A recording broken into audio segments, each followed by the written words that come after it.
radio. How do you do, ladies and gentlemen? This is Orson Welles.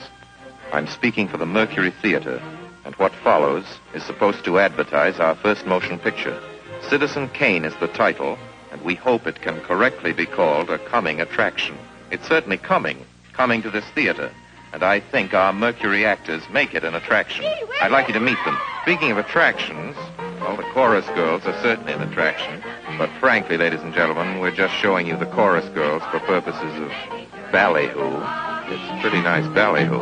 But here's some of our real Mercury people. This is the first time you've seen most of them on the screen. Hey, give Joe a little light. Thanks. Now smile for the folks, Joe. Smile.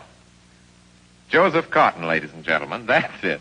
Joseph Cotton. I think you're going to see a lot of him. Here's Ruth Warwick, whom I know you love. Ruth. Look at the camera, Ruth. We caught Ruth with her hair up. And here's somebody you've all heard on the radio, so I don't have to tell you he's wonderful. Ray Collins. Dorothy Commongore is a name I'm going to repeat. Dorothy Commongore. I won't have to repeat it much longer. You'll be repeating it. And here's George Coulouris, who's a grand actor. I'll say that name again. George Coulouris. Watch it. Here comes Everett Sloane. Look out, Everett. Oops. Everett Sloane, ladies and gentlemen. He isn't necessarily a comedian. And here's one of the best in the world. Agnes Moorehead. I've said a lot of nice things, but Erskine Sanford deserves some more. Erskine Sanford. So does Paul.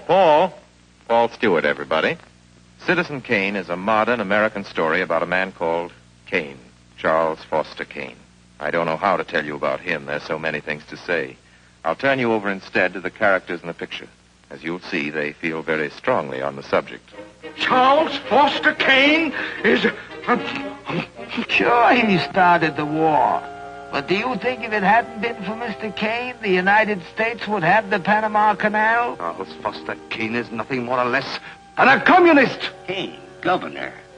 Listen, when the voters of this state and Mrs. Kane learn what I found out about Mr. Kane and a certain little blondie named Susan Alexander, he couldn't be elected dog catcher. I'm going to skin Mr. Charles Foster Kane alive. I'm going to marry him next week at the White House. Emily, I hear you've been stepping out with Charlie Kane. Of course I love him. I gave him $60 million. Well, of course I love him. He's the richest man in America. That's what all the girls say about him at first. But you know, I can't help but admire him. He's crazy. He's wonderful. Ladies and gentlemen, I don't know what you'll think about Mr. Kane. I can't imagine. You see, I play the part myself. Well, Kane is a hero and a scoundrel, a no-account and a swell guy, a great lover, a great American citizen, and a dirty dog.